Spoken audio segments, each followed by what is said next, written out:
ఇప్పుడే జీ5 app download చేయండి. చూడండి మీ ఫేవరెట్ టీవీ షోస్ ఎప్పుడైనా ఎక్కడైనా. మేమందరం ఆనందపడే మాట అయ్యి ఉంటుంది. అదేంటో చెప్పండి అమ్మా. అవునమ్మా, ఏం చెప్పాలనుకుంటున్నావో చెప్పు. నేను ఈ ఊరు విడిచి వెళ్ళిపోదాం అనుకుంటున్నాను.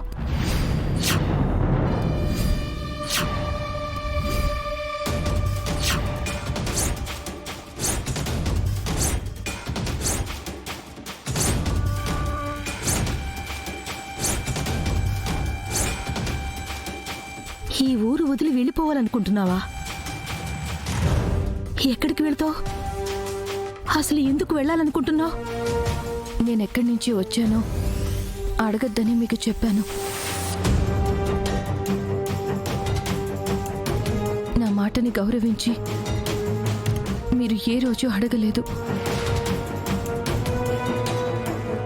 అలాగే ఎక్కడికి వెళ్ళబోతున్నానో అది కూడా అడగరని ఆశిస్తున్నాను.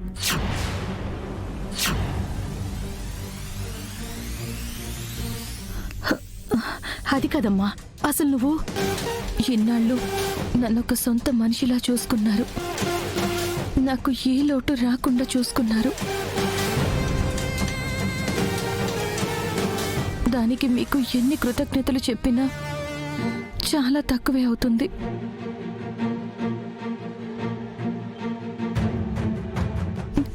ఆ దేవుడు ఆ రోజు నన్ను మీ పంచకి ఎందుకు చేర్చాడో నాకు తెలీదు.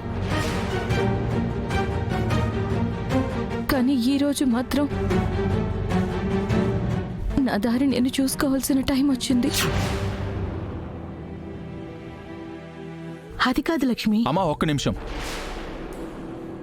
5 ఏళ్ల క్రితం మనం ఒక్క మాట అడిగినందుకు మన మాటని గౌరవించి మనతో ఉండిపోయింది.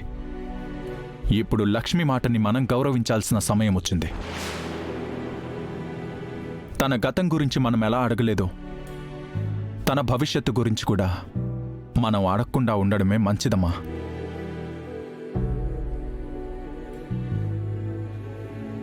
ఎందుకంటే తనకిష్టం లేనివి అడిగి తనని బాధ పెట్టమని తనకి మనం మాటిచ్చాం.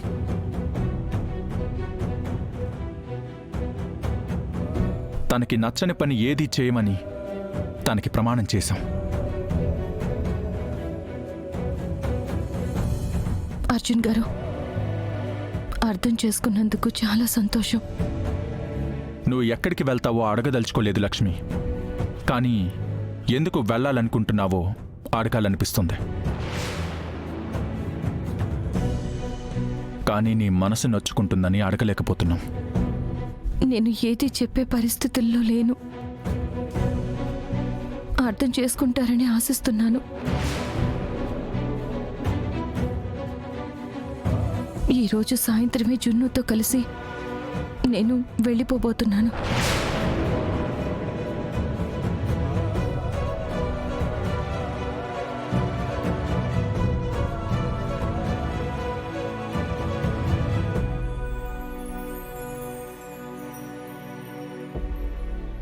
ఏం చెప్పినా తను ఆగే పరిస్థితులు లేదు చలమయ్య. ఎందుకంటే తను ఉండాలని మనం ఎంత కోరుకుంటున్నామో మన అభిమానం కోసం ఆగిపోవాలని తను అంతే కోరుకోవాలి.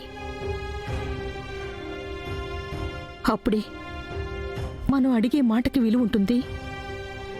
మనం చెప్పగానే ఆగిపోగలుగుతుంది. అలాగని లక్ష్మమ్మ గారిని అలా వదిలేస్తామా?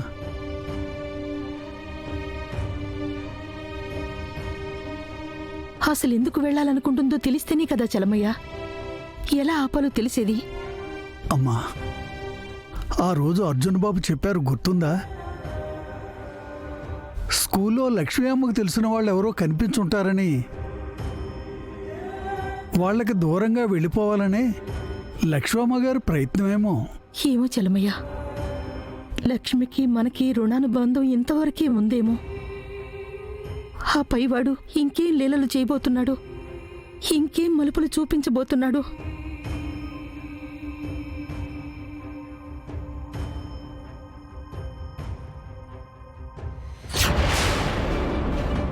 అన్నీ జాగ్రత్తగా సర్ది పెట్టండి.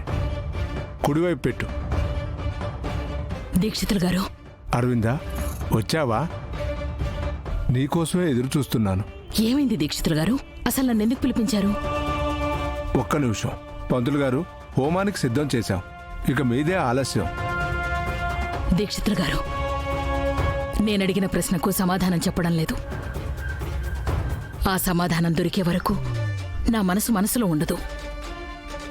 అసలు ఇక్కడ ఏం జరుగుతోంది? హోమం జరిపిస్తున్నాను. ఏ హోమం? దేనికోసం?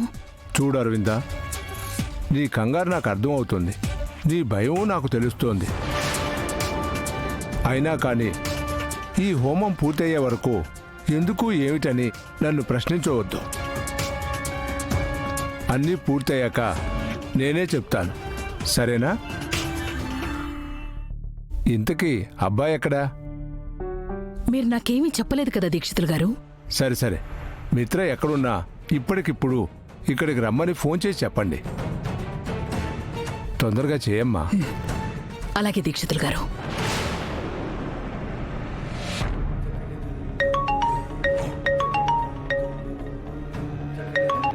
Hello ma'am.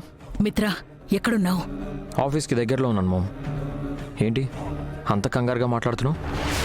ఏం లేదు మిత్ర, నువ్వు అర్జెంటుగా మన వీధి పక్కనున్న శివాలయానికి వచ్చేయి. ఇప్పుడా? హఠాత్తుగా ఆలయం ఏంటి మామ్? నువ్వు ప్రశ్నలు అడిగినా సమాధానాలు నా దగ్గర లేవు. కానీ నువ్వైతే ఖచ్చితంగా ఇక్కడికి రావాల్సిందే. ఇంకేమీ అడగకుండా వెంటనే బయలుదేరు. సరే మామ్, ఇప్పుడే బయలుదేరుతున్నాను. మామ్కి ఏమైంది? ఎందుకు ఇంత కంగారు పడుతుంది? ఇప్పటికిప్పుడు గుడికి ఎందుకు రమ్మంటుంది?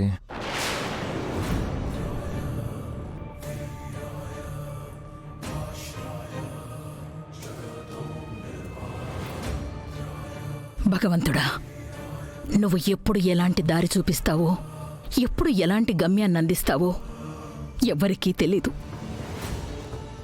సంతోషాన్ని అందించినట్టే అందించి దుఃఖాన్ని చూపెడతావు. దుఃఖంలో మునిగిపోయే లోపే ఆనంద తీరాన్ని చూపిస్తావు. మిత్ర జీవితంలో నువ్వు ఏం నింపాలి అనుకున్నావో, వాడి జీవితానికి ఎలాంటి గమ్యం అందించాలనుకున్నావో నాకు తెలీదు తండ్రి.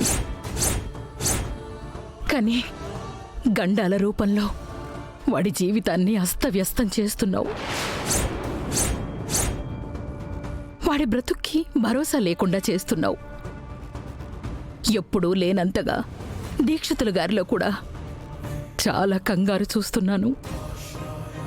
దయచేసి మిత్రకి ఎలాంటి ప్రమాదం రాకుండా చూడు తండ్రి.